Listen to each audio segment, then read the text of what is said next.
Hi, it's time for another verb of the day. Today's verb is forgive. Let's take a look at some of the meanings or definitions for this verb. The first way the verb forgive is used is to mean to stop feeling angry or resentful toward someone for a mistake or an offense, something they did. This is the most common way that you will hear this verb used. A second way the verb is used is to mean to cancel a debt.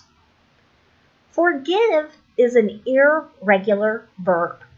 To make the progressive tense, we need to drop the E and then add ing to make forgiving. The past tense form of this verb is pronounced forgave.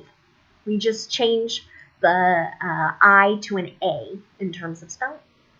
The participle form of this verb is forgiven. You might be happy to know that there are no additional meanings or definitions for this particular verb as it is connected to phrasal verbs. So we're going to move on and practice using our verb of the day, forgive, in the simple past tense, simple present, and present perfect. Let's start with the simple past tense. We use the simple past tense to talk about a completed action that was completed at a known time. Sometimes this is referred to a definitive time. To make the affirmative past tense, we're going to use the irregular form of the verb. And that's true no matter what the subject is.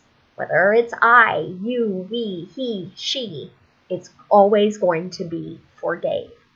Let's take a look at an example sentence. The victim's family forgave him. So this sentence is a bit vague. We don't know what happened. Maybe there was an accident and someone was injured, hurt very badly, or perhaps even passed away. The family has made a decision to let go of the anger and resentment. If I want to make a sentence in the negative simple past tense, I'm going to use did not and then the base verb. This is also true no matter what our subject is. Let's take a look at an example. He didn't forgive the other children for being bullies. If I want to make a yes or no question in the simple past tense, I'm going to start with did, then I'll have my subject, and then the base verb. Here's an example. Did she forgive them? Next, let's take a look at the simple present. We use this verb tense to talk about habits and routines. We also use it to discuss facts and sometimes our feelings in the moment. Let's take a look at an affirmative example. The teacher always forgives students for being late. This example illustrates one of the key things to remember about the simple present. If your subject is he, she, or it, a singular item, right? We want to make sure we're adding an S onto our verb. Okay? If I had been talking about multiple teachers, I would have said, the teachers always forgive, no S. Next, let's take a look at the negative simple past tense. To make this verb tense, we're going to use do not in the base verb or does not in the base verb. Sometimes you'll hear native speakers use the contractions don't or doesn't. Let's look at an example sentence. You don't forgive a thief who does not admit their wrongdoing. If I want to make a yes or no question in the simple present tense, I'm going to start with do or does, then we'll have our subject, and then the base verb. Do you forgive them? Next, let's take a look at the present perfect. we use this verb tense to talk about an action that started in the past and it continues into the present, or to talk about an action that occurred at an indefinite time in the past.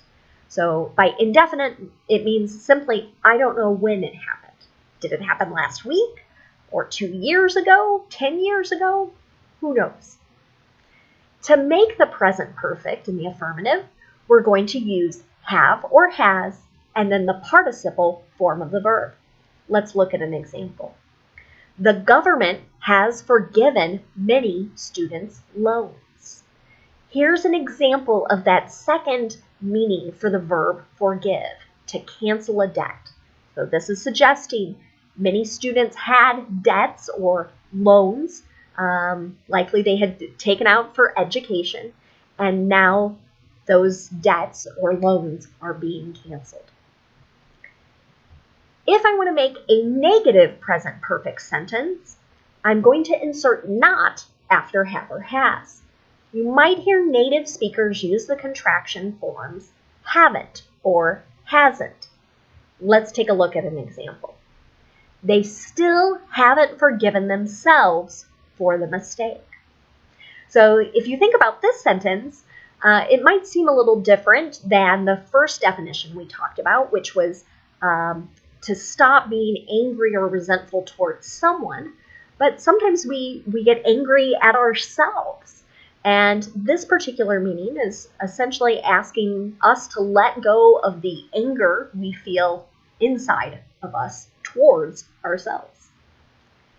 Finally, if I want to make a yes or no question in the present perfect, I'm going to start with have or has, then I'll have my subject, and then the participle form of the verb. Here's an example. Has she forgiven them? You might notice here that my yes and no questions were all pretty much alike. I did that intentionally so you could observe the different ways we're making these slight changes in the structure, and notice that they're asking slightly different questions. So, did she forgive them? The past tense. If this was part of a conversation, there might be a specific event that occurred at a specific time that someone's thinking about, right? Do you forgive them? It's in the moment, right? And has she forgiven them? Means maybe she let go of that anger and resentment a long time ago. Maybe it was very recent, just last week. They're just curious if that action has happened. Next, let's look at some words that are related to our verb, forgive. The first is the noun forgiveness. It's the action or process of forgiving or being forgiven.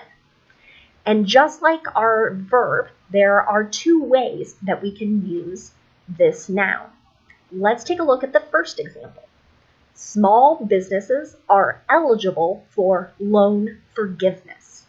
Again, this idea goes back to canceling a debt. The second example, forgiveness is one of the keys to a marriage, right? Again, that's more to our first definition of letting go of anger or resentment. The next word we're going to look at is an adjective. It's forgivable.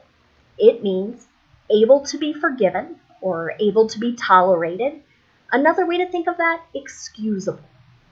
So, let's take a look at an example. Is that a forgivable loan? And again, this is going back to that second definition. Can this debt be canceled? The last word we're going to look at today is unforgivable.